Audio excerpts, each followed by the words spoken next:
Hello, dear children. Welcome once again to your channel Computer Science with Meena Dogra. Hope all of you are doing great, children. Information Technology 402 Subject Code Class 10 CBSE Board Term 1 exam बेटा बिल्कुल नज़दीक आ गया है। आज है 23rd of November और आपका ये एग्ज़ाम है 25th of November को 2021 में। एक दिन बचा है बच्चा विक्ट्री फॉर बोथ सीरीज में। आज मैं आपके लिए एक और सैम्पल क्वेश्चन पेपर लेकर आई हूँ, question paper 2 strictly as per CBSE pattern because our target is 25 on 25 in our term 1 exams. So let's get into the video right away where I have made another sample paper for all of you and this is strictly in accordance with your CBSE pattern.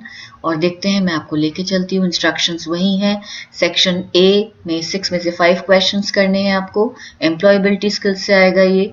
Section B आपको करना होगा 20 में से 15 questions को attempt, subject skills पर based है। Section C again subject skills पर based है, 7 में से 5 क्वेश्चंस करने होंगे, बट ये होंगे कॉम्पिटेंसी बेस्ड यानी सिचुएशन बेस्ड क्वेश्चंस होंगे। ठीक बेटा। सो सेक्शन ए पर आ जाते हैं। जैसे मैंने पिछली बार आप पहले दोनों वीडियोस में सैम्पल पेपर डिस्कस करते टाइम भी और बेटा आपके साथ मैंने एक जो सैम्पल पेपर 1 दिया था, सेल्फ मेड सैम्पल पेपर 1, उसमें मैंने आपके साथ साथ स्टडी मटेरियल को भी रेफर किया है to tell you the page numbers from where these questions have been picked up. ठीक है, only with the intention to encourage reading skills in all of you, reading habit in all of you. ठीक है ना। So let's see a series of question number section A में आ जाते हैं बच्चा। 5 questions out of the given 6 questions, employability skills 1 mark each. आपका total paper आपको पता ही होगा 25 मार्क्स का है बच्चा and you will get 60 minutes time to attempt these 25 questions. Okay. A series of sentences. Question 1 कहता है a series of sentences that are organized and coherent and are all related to a single topic make up the answer for this would be paragraph. देखो, series of sentences एक collection of sentences है, organized है, coherent है। coherent होता है clear, easy, logical, सब एक ही topic पर, सिंगल टॉपिक से लिंक्ड है, सिंगल टॉपिक पर बेस्ड है। वो आर्टिकल नहीं होगा, वो पैराग्राफ होता है, फ्रेज या कंपाउंड सेंटेंस नहीं होगा। दिखा देती हूँ मैंने कहाँ से इसको पिक किया है। पेज नंबर 14 पर आपके सीबीएसई स्टडी मटेरियल में दिस हैज बीन गिवन और ये मैं आपको दिखा देती हूँ बेटा। Sorry, I had to write the page number here, I wrote it by mistake over there. देखो बच्चा, ये रहा। ठीक है ना। So this is it that a paragraph is a series of sentences that are organized, coherent, related to a single topic. Okay, let's proceed to question number 2, which says identify the 7 C of communication from the statement. Now, this is very important question बच्चा, बहुत important है। 7 C's of communication आपके given है, आपको मैं बता देती हूँ पेज नंबर 6 पर आपके स्टडी मटेरियल में बच्चा। ठीक है ना, टेक्स्ट बुक की बात नहीं कर रही मैं, स्टडी मटेरियल की बात कर रही हूँ। लिंक आपको डिस्क्रिप्शन में मिल जाएगा।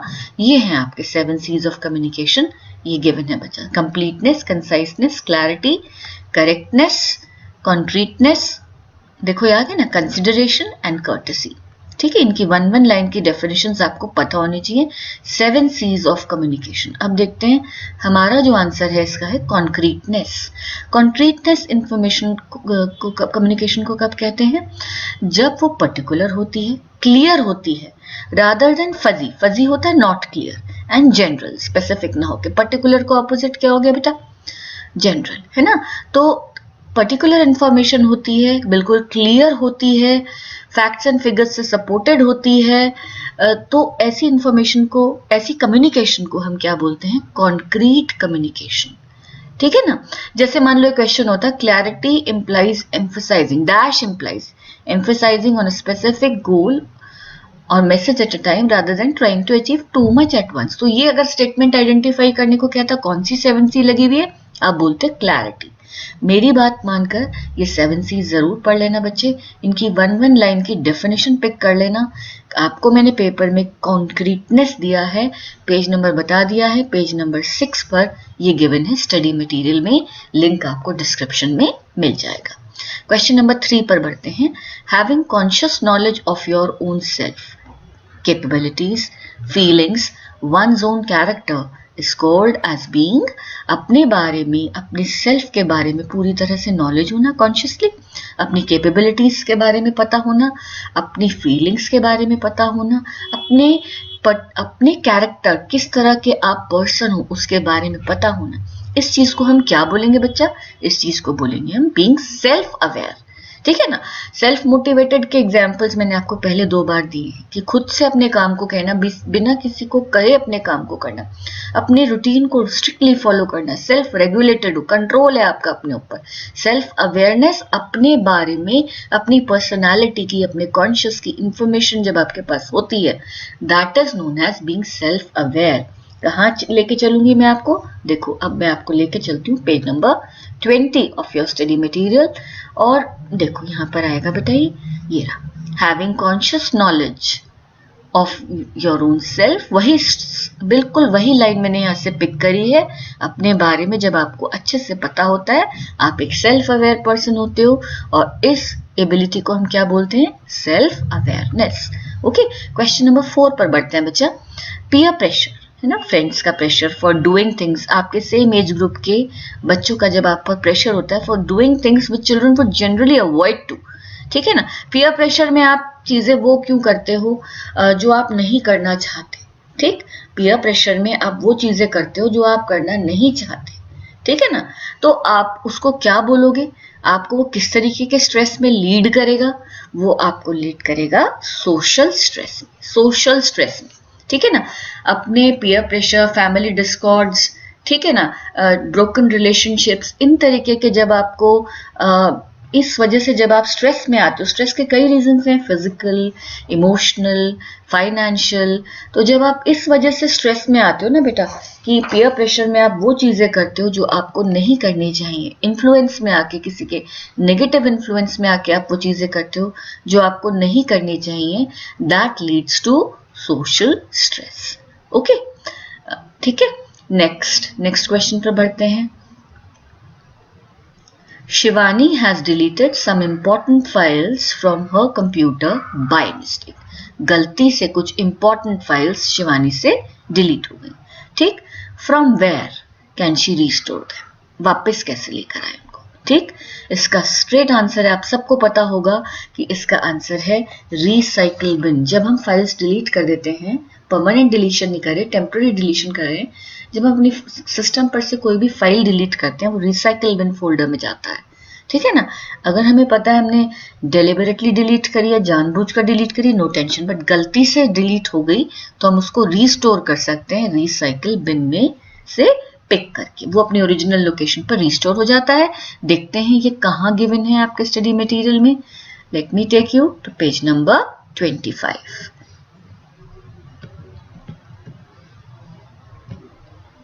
देखो बच्चा, फाइल्स एंड फोल्डर्स, इसे भी थोड़ा सा बड़ा कर लेते हैं।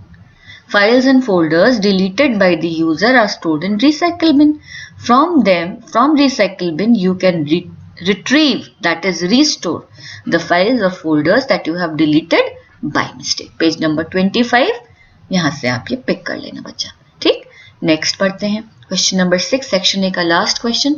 इन कंप्यूटिंग टर्मिनोलॉजी में dash are small files which are stored on a user's computer when he or she visits a website on the internet.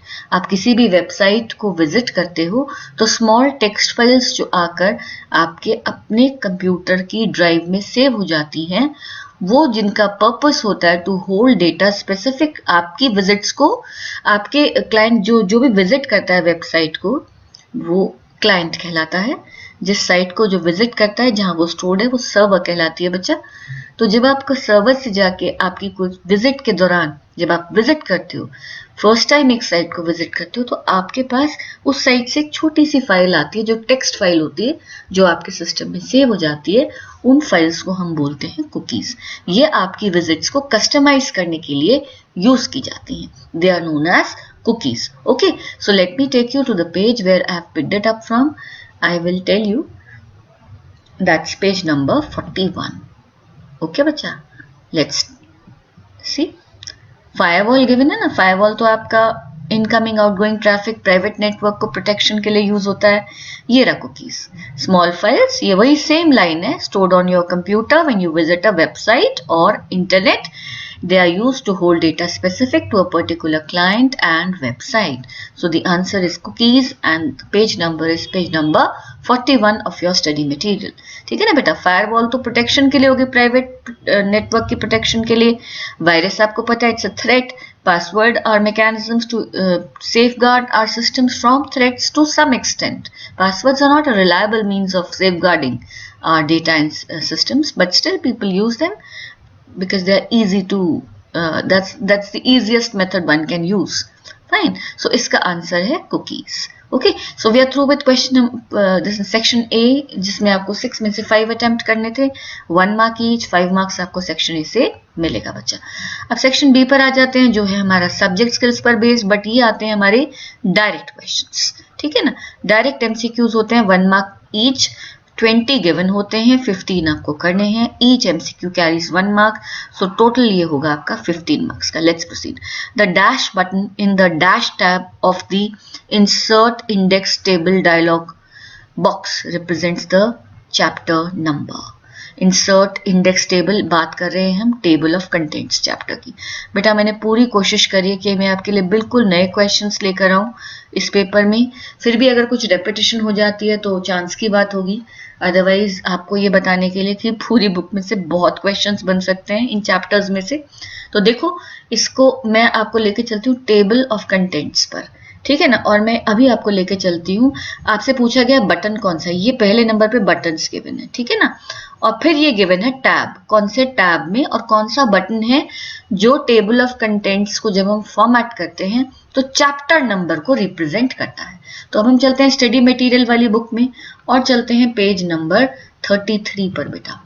ठीक, ये आ गया आपका insert index table dialog box, entries tab खुला हुआ है, इसके अंदर ये ई हैश बटन आपको दिख रहा होगा, ठीक है ना, ई हैश थोड़ा सा बड़ा कर देती हूँ, ये रहा entries tab, insert index table dialog box, E hash दिख रहा है। ये किसको डिनोट करता है, यहां से देख लेते हैं। E hash button represents the chapter number, it represents the chapter number बेटा, ठीक है ना। तो इसका आंसर क्या होगा, एंट्रीज टैब है, आपने देखा एंट्रीज टैब है और चैप्टर नंबर को रिप्रेजेंट करता है ई हैश बटन, तो इसका आंसर क्या होगा, द ई हैश बटन, ठीक, in the entries tab of the insert index table dialog box represents the chapter number। ये बहुत इंपॉर्टेंट है, ये सारे प्लीज इनको लर्न कर लेना, कुछ भी क्वेश्चन पर फ्रेम हो सकता है। Question number 8. In the insert sheet dialog in OpenOffice Calc, we can also add a sheet from a different spreadsheet file। मतलब आप OpenOffice Calc में हो, आप एक और सोर्स से, जैसे कि कोई दूसरी कैल्क की स्प्रेडशीट, कैल्क की वर्कशीट हो जाए, या कोई दूसरी एक्सेल की स्प्रेडशीट से भी आप अपने कैल्क की करंट शीट में डेटा को ला सकते हो, शीट को ला सकते हो। इंसर्ट शीट जो आप करते हो ना, उससे न्यू शीट इंसर्ट होती है, लेकिन वो आपके करंट कैल्क फाइल से ना होकर किसी एक्सटर्नल कैल्क फाइल या एक्सटर्नल एक्सेल फाइल से हो, तो उसके लिए आप कौन सा ऑप्शन यूज करोगे जो गिवन होता है इंसर्ट शीट डायलॉग पे। मैं आपको ले चलती हूँ पेज नंबर 74 पर बेटा। Let's proceed to page number 74। Just a moment children, I will type again, it's not taking me there, let me refresh it. अच्छा ना, I was supposed to go here। अब जैसे आप पैनिक कर रहे हो ना, मैम भी पैनिक कर रही है, क्योंकि मैम का भी तो एग्जाम है ना ये। देखो, in the insert sheet dialog you can add a sheet from different spreadsheet by choosing the from file option। from file बेटा, ठीक है ना, from file देख लो, यहाँ पर डायलॉग बॉक्स का फिगर है, ये रहा बेटा इंसर्ट शीट डायलॉग बॉक्स में, ये रहा फ्रॉम फाइल। यहाँ ब्राउज करके आप अपना फाइल सेलेक्ट कर सकते हो, तो आपकी जो फाइल है वो एक एक्सटर्नल लोकेशन से आ जाएगी, बजाएगी यहाँ से। सो इसका आंसर क्या होगा बच्चे, इसका आंसर होगा फ्रॉम फाइल। ऊपर वाले का आंसर था E hash and entries. Question number 9 पर चलते हैं। The dash graphic filter makes a picture appear like a painting. Painting की तरह दिखाता है by reducing the number of colours used, colours को रिड्यूस करके, नंबर ऑफ कलर्स को रिड्यूस करके और पेंटिंग की तरह आपकी पिक्चर को दिखाए। वो कौन सा ग्राफिक फिल्टर है? देख लो बच्चा पार्टी, कैसे होगा वो ग्राफिक फिल्टर? ढूंढो, ये पोस्चराइज। पोस्चराइज ये टेबल तो बाय हार्ट लर्न कर लेना, ठीक है ना। It makes a picture appear like a painting bye reducing the number of colours used. कौन सा ग्राफिक फिल्टर है? पोस्चराइज। ठीक, सो आंसर मार्क कर देते हैं पोस्चराइज। क्वेश्चन नंबर 10 पर चलते हैं। Styles and formatting window can be open from the keyboard by pressing which key? अब तो याद होना चाहिए, F11। कौन सा पेज नंबर है? Page number 4। वीडियोस भी आ चुके हैं इसके ऊपर मेरे MCQs के। और आपको अब ये बच्चा याद होनी चाहिए सारी चीजें। स्टाइल्स एंड फॉर्मेटिंग को ओपन करने के 3 ऑप्शंस होते हैं।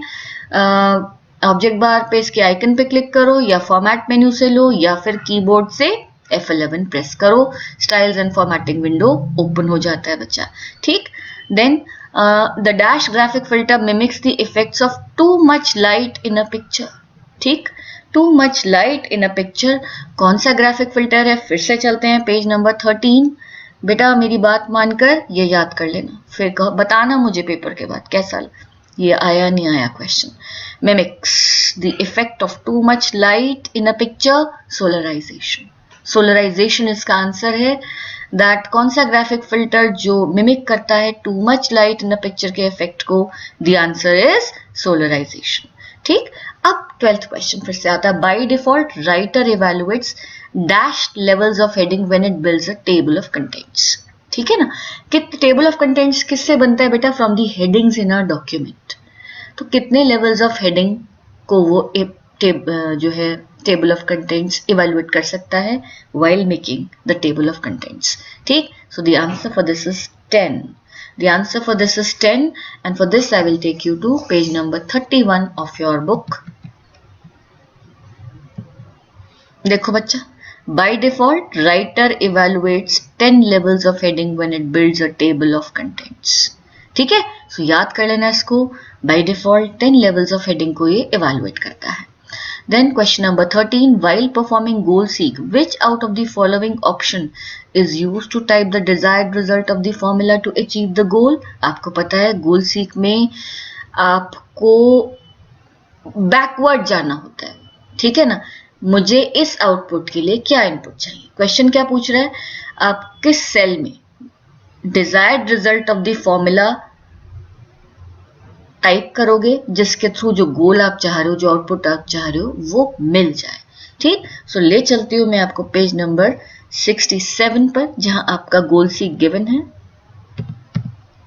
आपके स्टडी मटेरियल की। पेज नंबर 7 पर देखो बेटा, ये रहा गोल सीक डायलॉग बॉक्स आ गया। Formula cell, target value cell and variable cell.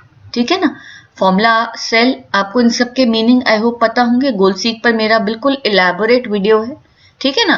तो फॉर्मूला सेल में करेक्ट फॉर्मूला आ जाता है। वेरिएबल सेल फील्ड में जिसको भी आपको चेंज करके देखना है, सिंगल इनपुट वेरिएबल को। और टारगेट वैल्यू आप किस में डालते हो? Desired result of the formula जो आपको चाहिए, टारगेट वैल्यू किस में चाहते हो कि ये टारगेट वैल्यू के लिए आपको क्या वेरिएबल सेल में इनपुट्स होने चाहिए? ये तो हम ढूंढ रहे हैं गोल, हम ये तो चाह रहे हैं। तो ये हम किस में डालते हैं बच्चा? Desired result of the formula. इस फॉर्मूला का डिजायर्ड रिजल्ट किस में डाला मैंने? टारगेट वैल्यू फील्ड में। तो गोल सीक डायलॉग बॉक्स में कहाँ हम टाइप करते हैं which option out of formula cell, target value and variable cell is used to type the desired result of the formula to achieve the goal? The answer is target value. Target value पर आप click करते हो, मैं उस box में आप अपनी entry करते हो जिसमें जो आपको desired result of the formula देता है in order to achieve the goal for which you are using this feature. Okay, now let's proceed to question number 14. अब मैंने इसको थोड़ा elaborate कर दिया बच्चा, बुक से ही उठाया बिल्कुल आपका। देखो यहाँ तक E हैश, E बटन, इन सब का पर्पस भी है। T हैश, LS, LE, ये सारे इन सेटिंग्स हैं, इनका पर्पस भी है, ठीक है ना। जैसे chapter number, entry text, tab stop, page number, start of hyperlink, end of hyperlink. हमने अभी पढ़ा था ये सेटिंग्स किस फीचर को बिलोंग करती हैं बच्चा? ये सेटिंग्स बिलोंग करती हैं टेबल ऑफ कंटेंट्स। ठीक है ना, मेल मर्ज को नहीं करती, स्टाइल्स को नहीं करती, टेम्पलेट्स को नहीं करती। ये सेटिंग्स किसको बिलोंग करती हैं बच्चा? ये सेटिंग्स बिलोंग करती हैं टेबल ऑफ कंटेंट्स को। ले चलती हूँ मैं आपको दिखाने के लिए कि ये कहाँ गिवन है।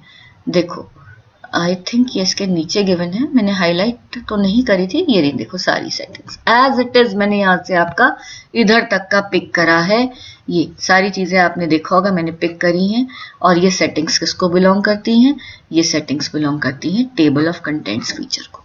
ठीक है ना, उसको फॉर्मेट करना अगर हमें हो insert index table dialog box के अंदर, तो अगर आप इन एंट्रीज को फॉर्मेट करना चाहते हो तो ये सेटिंग्स आपके लिए अवेलेबल है। फाइन, सो इसका आंसर होगा table of contents. Let's proceed to question number 15। Identify the type of hyperlink that creates a new worksheet. In open office calc में कौन सा हाइपरलिंक बनाओगे बच्चा जो आपको नई वर्कशीट को क्रिएट करके देगा? अब इसमें न्यू बहुत सारा लिखा हुआ है, new worksheet, new document, new spreadsheet, new workbook. Obvious answer लगेगा न्यू वर्कशीट, लेकिन ये इसका ऑब्वियस आंसर नहीं है। इसका आंसर है न्यू डॉक्यूमेंट।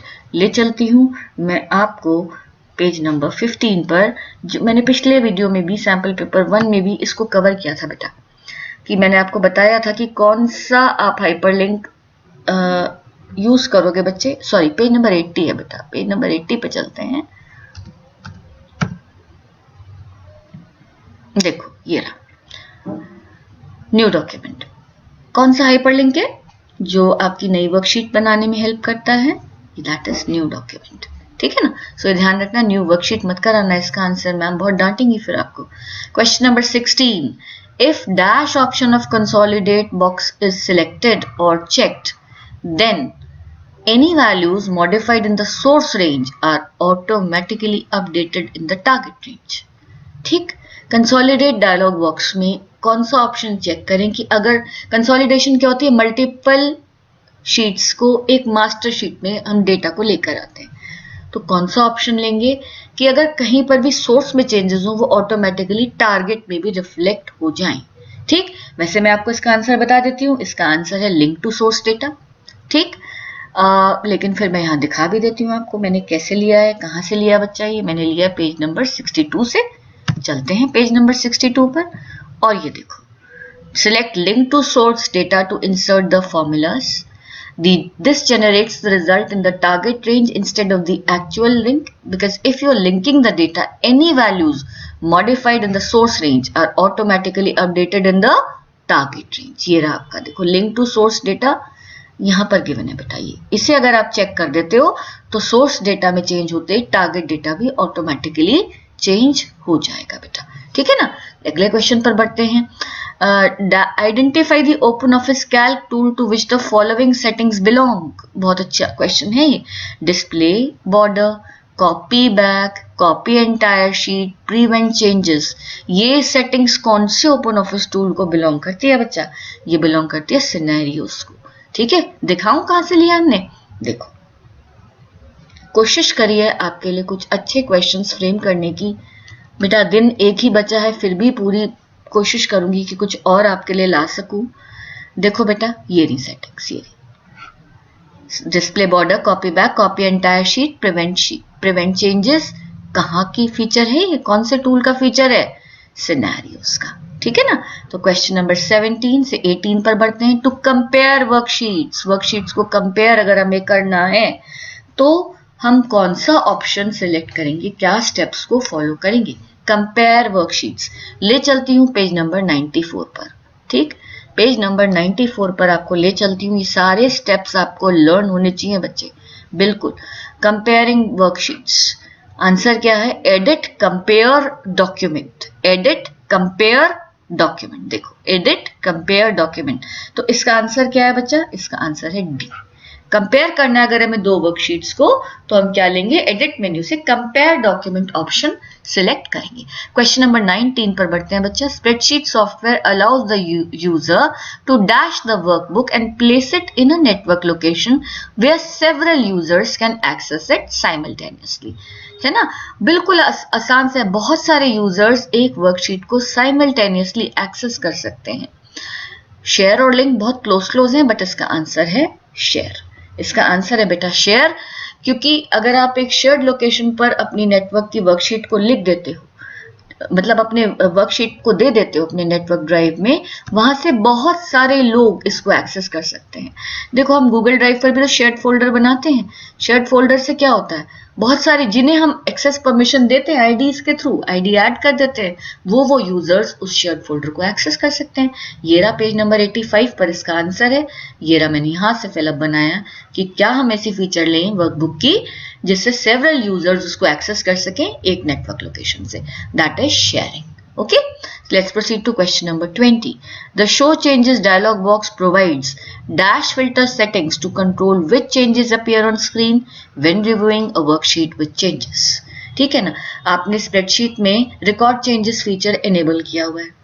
जिन जिन यूजर्स ने रिकॉर्ड चेंजेस करे, अब आप उनको रिव्यू करना चाहते हो, उस वर्कशीट को रिव्यू करना चाहते हो, तो उन चेंजेस को किन किन फिल्टर सेटिंग्स से, जैसे डेट से, ऑथर से, कैसे देखना चाहते हो। शो चेंजेस डायलॉग बॉक्स आपको कितनी फिल्टर सेटिंग्स अलाउ करता है कि दिखा सके कि कौन से चेंजेस आप स्क्रीन पर दिखें जब आप एक वर्कशीट में जिसमें बहुत सारे चेंजेस हुए हों वो उसे रिव्यू कर रहे हो।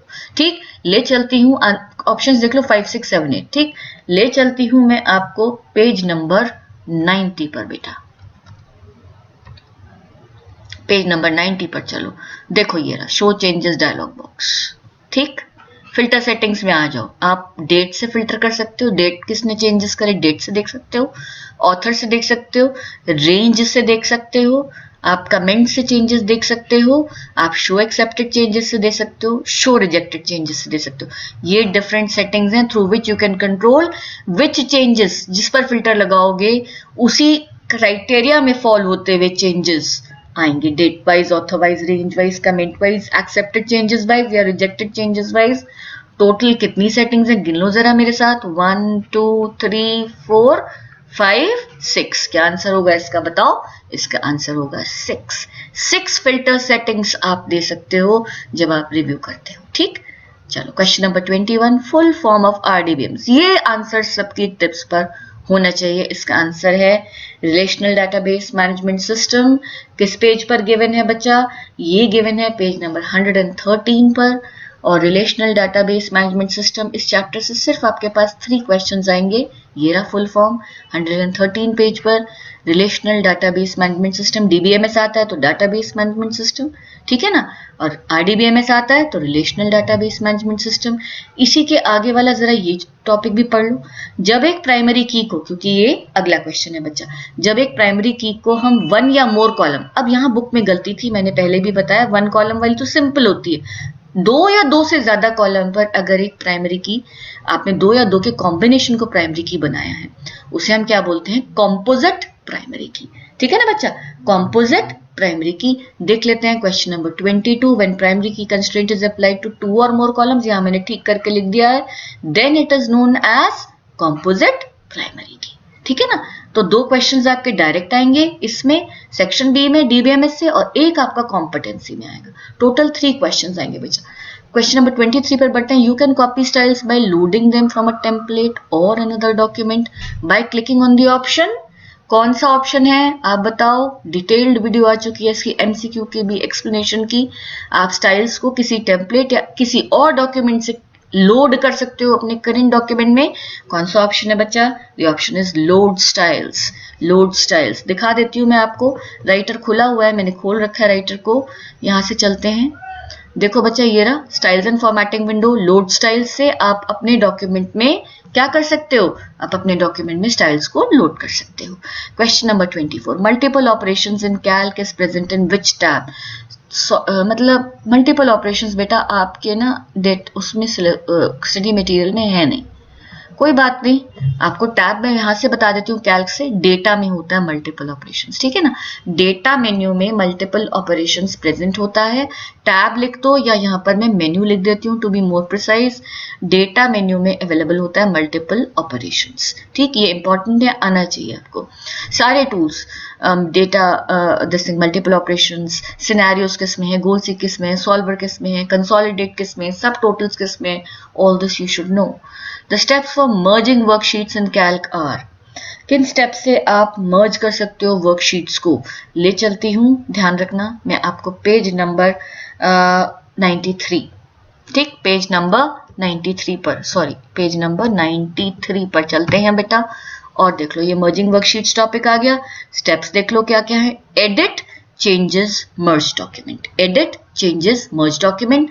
चलते हैं, कौन सा ऑप्शन है हमारा? पहला ही ऑप्शन है, एडिट, चेंजेस, मर्ज डॉक्यूमेंट। एडिट मेन्यू में है मर्ज डॉक्यूमेंट, चेंजेस के अंदर, डायरेक्ट मर्ज डॉक्यूमेंट नहीं है। लास्ट क्वेश्चन सेक्शन बी का question 26, to prepare mailing labels for printing. To prepare mailing labels for printing क्या यूज करोगे बेटा आप? देखो ये मेल मर्ज टॉपिक से है, मेलिंग लेबल्स फॉर प्रिंटिंग। ले चलती हूँ मैं आपको पेज नंबर 49 पर आपके स्टडी मटेरियल के, और देखो ये रहा प्रिपेयरिंग फॉर प्रिंटिंग। ठीक है, to prepare mailing labels for printing क्या यूज करोगे? File new labels. File new labels, देखो कौन सा ऑप्शन है बच्चा? File new labels, option number A, that is file new labels. So ये हमारा सेक्शन बी भी पूरा हो गया। उम्मीद करती हूँ आपको क्वेश्चंस अच्छे लगे होंगे। सेक्शन सी पर आ जाते हैं बच्चा, competency based questions, situation based questions. 7 questions हैं, कोई 5 करने हैं। रीड करना, क्वेश्चन लंबा हो सकता है, पेशेंटली रीड करना। 5 मार्क्स का सवाल है और बहुत आसान होते हैं। पढ़ते हैं question 27। Anshima has to design a pamphlet on plantation drive for her school activity. Pamphlet design करता है। पैम्फलेट्स होते हैं basically 1 to small brochure type या 1 to 2 पेजेस के कलरफुल डॉक्यूमेंट्स होते हैं जिनमें आप इमेजेस या टेक्स्ट को यूज करते हो, कलरफुली प्लेस करते हो, अट्रैक्टिवली बनाते हो जिससे लोगों को का ध्यान वो खींचे अपनी तरफ। ठीक है ना? सो उसको प्लांटेशन ड्राइव पर एक्टिविटी के लिए बनाना है। कौन सा ओपन ऑफिस सूट का component will she use to accomplish this task? अब कैल्क तो हो नहीं सकता बच्चा, है ना? कैल्क तो स्प्रेडशीट सॉफ्टवेयर है। राइटर में वो बना सकती है, ठीक, डेटाबेस में भी नहीं बना सकती। नन ऑफ द अबव भी ऑप्शन नहीं है। करेक्ट ऑप्शन क्या हो गया इसका बच्चा? राइटर। राइटर में वो स्टाइल्स फीचर है, टेम्पलेट्स फीचर है, बने बनाए पैम्फलेट्स के टेम्पलेट्स के मॉडल डॉक्यूमेंट्स डाउनलोड करके she can create a quick professional looking pamphlet very quickly. Okay, 28 question पे पढ़ते हैं। Avani holds the post of cultural secretary in her school. Prefectorial body में she is the cultural secretary. She is writing a report on annual day celebrations going on in her school. ठीक? She wants to apply the same style to many different areas of her report quickly. एक ही style को अपने document के अलग अलग parts पर जल्दी से लगाना चाहती है without having to go back to the styles and formatting window and double click every time. वो चाहती है कि मेरे को क्योंकि सेम फॉर्मेटिंग देनी है अलग अलग पोर्शंस को, तो मैं बार बार स्टाइल्स एंड फॉर्मेटिंग विंडो पर जाकर डिजायर्ड स्टाइल पर डबल क्लिक ना करूं। जल्दी से क्या मेरे पास कोई ऐसा ऑप्शन है जिससे मैं ये काम कर सकती हूँ? बिल्कुल है। Which feature of styles and formatting window she should use to accomplish this task? आप बताओ। That is fill format mode. मैंने डिटेल्ड वीडियो भी दिया हुआ है बेटा इसका।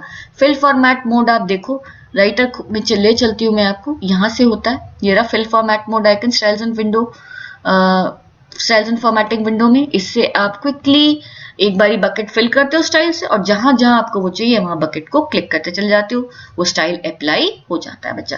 Question number 25। Anjali is applying for a job. She wants to create a professional looking and impressive resume for this. Biodata जिसे सीवी कहते हैं, रिज्यूमे कहते हैं। Which option she should use to create her resume document with a predefined layout and content? बिल्कुल सही इसका answer है template. Templates are what? आपने पढ़ा है टेम्पलेट्स क्या होते हैं बच्चा? Templates are model documents with the help of which you can create your own documents very quickly, है ना? यही तो होता है टेम्पलेट की डेफिनेशन, मॉडल। मैंने वीडियो में भी दिखाया आपको कि रिज्यूमे की टेम्पलेट आप ऑनलाइन डाउनलोड कर लो, और या फिर आप उसमें सिर्फ प्लेस होल्डर्स और इमेजेस में अपना डेटा डालो और आपका प्रोफेशनल लुकिंग रिज्यूमे बहुत जल्दी तैयार हो जाएगा। आपका टाइम बचेगा, आपको फ्रॉम स्क्रैच नहीं बनाना पड़ेगा। इसका आंसर है template. Question number 30। Sumit is working as a cashier in a business establishment. इस सेक्शन में बेटा 3 क्वेश्चंस राइटर से होंगे, 3 कैल्क से होंगे, 1 आरडीबीएमएस से होगा। सो हम राइटर के तीनों कर चुके, अब बढ़ते हैं कैल्क की तरफ। Sumit is working as a cashier in a business establishment. He has to maintain the cash details in a spreadsheet on every day basis to meet his business requirements. For this he has to carry out a number of steps every time.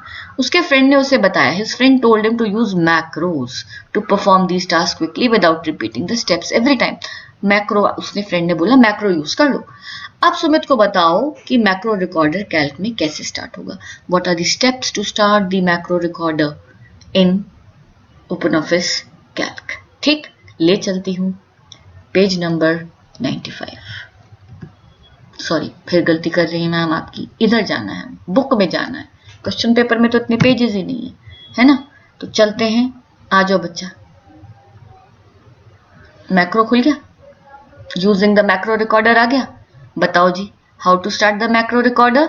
Tools macros record macro, tools macros record macro, ये रहा आपका answer, tools macros record macro, option number D. अच्छा question था ना, macro recorder कैसे start करती है, तो हमें पता है मैक्रो यूज करनी है। Amit runs a book store, he has created 12 worksheets, book store का ओनर है, 12 वर्कशीट्स बनाई हैं एक ही वर्कबुक में हर महीने जनवरी से दिसंबर तक, जिसमें वो अपनी बुक्स की सेल स्टोर करता है, सेल। ठीक, to check the sale of entire year, उसको अब सारे साल की सेल्स पता करनी है ईयर एंड पर। He needs to prepare a single worksheet, ठीक है, जिसमें वो कंबाइन करेगा उन सारे ट्रांजैक्शंस की जो 12 वर्कशीट्स, उनको एक मास्टर वर्कशीट में कंबाइन करेगा। Which out of the following Calc feature will be helpful for him, obvious सी बात है, consolidate. What will be the answer for this children? The answer would be consolidate. ठीक है ना, चलो दिखा देती हूँ, इधर नहीं, फिर से गलती कर रहे हैं हम, पेज नंबर 61 पर ले चलती हूँ आपको बेटा, पेज नंबर 61 पर चलो मेरे साथ, देखो आंसर क्या है, ये रहा, gather data from separate worksheets into a master worksheet. Which feature is this? Consolidating data. Okay, question number 32. Raina is solving an assignment given to her by her IT teacher. ठीक, she stuck at the following question, Raina को अब एक क्वेश्चन नहीं आ रहा, a database is made up of dash, which are made up of related dash, which are further made up of related dash, Raina को बताना। अब मैं आपको बता चुकी हूँ, ये एमसीक्यू में भी था ये क्वेश्चन, डेटाबेस मिलकर बनता है बहुत सारे टेबल्स से, टेबल्स बने होते हैं बहुत सारे रिकॉर्ड्स से, और रिकॉर्ड्स बनी होती हैं बहुत सारी फील्ड्स से, रिलेटेड फील्ड से। सो वर्टिकली ये अगर हम देखें, ये सारे रिकॉर्ड्स हैं मेरे, ठीक है ना, और ये सारे मेरे फील्ड्स हैं, ठीक, तो और ये इस तरीके के कई सारे टेबल्स, रिलेटेड टेबल्स, जैसे रिलेशनल डाटाबेस की बात करते हैं, मल्टीपल टेबल्स हो सकते हैं क्योंकि डेटा ज्यादा होता है, ठीक, तो ये टेबल 1 हो गया, ये टेबल 2 हो गया, तो क्या इसका आंसर होगा, देखो, database is made up of related tables which are made up of related records which are further made up of related fields। कौन सा ऑप्शन है बच्चा, जल्दी बता दो, ऑप्शन नंबर ए, ठीक है, ये क्वेश्चन हो गया। क्वेश्चन नंबर 33 पर चलते हैं। Arushi is working in an open office calc workbook named result, ठीक, रिजल्ट वर्कबुक पर Arushi is working, that has 3 worksheets namely term 1, term 2, total marks. बहुत ध्यान से देखना, टर्म 1 कैसे लिखा है मैंने, TERM, एक स्पेस देके 1, ये कैसे लिखा है मैंने, TERM बिना स्पेस दिए 2, term 2, and total marks to refer to cell A2 of worksheet term 1। Term 1 worksheet के A2 को उसे रेफर करना है तीसरी वर्कशीट के A2 सेल में, ठीक है ना, तीसरी वर्कशीट का नाम है टोटल मार्क्स। आरुषि क्या सेल रेफरेंस चूज करेगी, क्या लिखेगी, ठीक है ना। तो अब आप बच्चा बहुत ध्यान रखना, मैं आपको बता देती हूँ, फिर करके भी दिखाऊंगी, जब भी वर्कशीट नेम में स्पेस होगा तो वो कोट्स में आएगी, ठीक, टर्म 1 आरुषि यहाँ लिखेगी A2 सेल, अगर मान लो शीट में, तो आरुषि यहाँ पर क्या लिखेगी, नीचे लिख देती हूँ मैं, इक्वल टू, कोट्स में आएगा वर्कशीट का नाम टर्म 1। आरुषि ने लिखेगी, ये फॉर्मूला अपने आप कैल्क जनरेट करेगा, she wants she can type from the keyboard also, okay. So यहाँ पर हमने लिखा, इधर मतलब हम ये पूछ रहा है ना क्वेश्चन, आरुषि को क्या लिखना चाहिए, so maybe she is using the keyboard, ठीक। सो टर्म 1, फिर आप लिखते हो डॉट, और किस सेल को रेफर करना उसका नाम A2, ये करेक्ट वे होगा बच्चा लिखने का। जब भी शीट नेम में स्पेस, अगर on the other and term 2 का उसे एक्सेस करना होता ना बच्चा, टर्म 2 में उसको कोट्स लगाने की जरूरत नहीं थी क्योंकि शीट नेम में स्पेसेस नहीं है, डायरेक्ट चल जाता बेटा, ठीक। तो हमारा कौन सा ऑप्शन ठीक है, वैसे तो ऑप्शन नंबर डी करेक्ट है क्योंकि कोलन नहीं आता, यहाँ कोलन गलत हो गया है, एक्सक्लेमेशन गलत हो गया, कोट्स मिसिंग है, ये ठीक अगर होता, अगर यहाँ पे कोट्स लगे होते, लेकिन ये भी गलत हो गया, ये बिल्कुल कंप्लीट है इन एवरी रिस्पेक्ट। अब मैं आपको करके दिखा देती हूँ, मैंने जल्दी से छोटी सी शीट बनाई हुई है, ये देखो यहाँ पर टर्म 1 है, ठीक, ये है टर्म 2 बिना स्पेस के और ये टोटल मार्क्स। अब टोटल मार्क्स में इस जगह मैंने बेटा इसको वो करा है, एक्सेस किया। देखो फॉर्मूला क्या आ रहा है, इक्वल टू टर्म 1, देख रहे हो यहाँ पर सिंगल कोट्स में टर्म 1 है, फिर डॉट A2, और अगर मैं 24 उधर से इधर देखो, 1 मिनट में दिखा देती हूँ। टर्म 1 में सेल A2 में मैंने 24 लिखा हुआ है, टर्म 2 में भी सेल A2 में मैंने 24 लिखा हुआ है, टोटल मार्क्स में A2 में मैं टर्म 1 के A2 को लाई हूँ, तो मैंने इसको सिंगल कोट्स में इनक्लोज किया बच्चा, ठीक है ना। इक्वल टू सिंगल कोट्स में टर्म 1 डॉट A2, स्पेस क्यों दिया टर्म 1 के बीच, कोट्स क्यों दिया, क्योंकि वर्कशीट नेम में स्पेस है। अगर वर्कशीट नेम में स्पेस नहीं है, जैसे टर्म 2 हो गया, तो टोटल मार्क्स में आप कैसे एक्सेस करोगे। इधर मैंने एक्सेस किया हुआ, देखो कोट्स नहीं आ रहे, डायरेक्ट नेम है without space dot cell name. तो ठीक है बेटा, तो कैसे करना है आपको, कौन सा ऑप्शन ठीक है इसमें। अगर आप सेल एक्सेस करते हो दूसरी शीट पर, तो आपको डॉट लगा के सेल देना होता है, सेल का नाम देना होता है, सेल का रेफरेंस देना होता है। अब अगर उससे पहले आप शीट भी बताते हो, क्योंकि आप थर्ड शीट पर हो, आप फर्स्ट शीट का डेटा ला रहे हो, शीट का नेम भी दोगे। शीट का नेम में अगर स्पेसेस हैं तो कोट्स में दोगे, अगर स्पेसेस नहीं है तो कोट्स में नहीं दोगे, ठीक है। सो ये हो गया हमारा आज का सैंपल पेपर 2 खत्म। इसको देखना बच्चा, मेरा पूरा विश्वास है आप इसे आराम से देखोगे तो आपको ये अच्छा लगेगा, आपको कॉन्फिडेंस डेवलप होगा, है ना। आपके साथ आपके टीचर्स ने बहुत मेहनत की है, आपके पेरेंट्स का, आपके टीचर्स का बहुत सारा प्यार है। उस प्यार को जस्टिफाई करना, हंसते हंसते खुश रहते रहते लर्न करना, लर्न करते हुए ग्रास्प करना, प्रैक्टिस करना और बहुत अच्छा पेपर देके आना। So till we meet again, happy learning. Video अच्छा लगा हो तो कमेंट या लाइक कर देना, शेयर कर देना, चैनल पर नए हो तो सब्सक्राइब कर देना, ठीक है। सो गॉड ब्लेस यू बच्चा, wish you all the best for your IT exam. मैं आपको ऑल द बेस्ट मैसेज भेजूंगी, बट मेरा फिर भी ऑल द बेस्ट आप सबको हर वीडियो के एंड की तरफ से। God bless you, happy learning, bye children.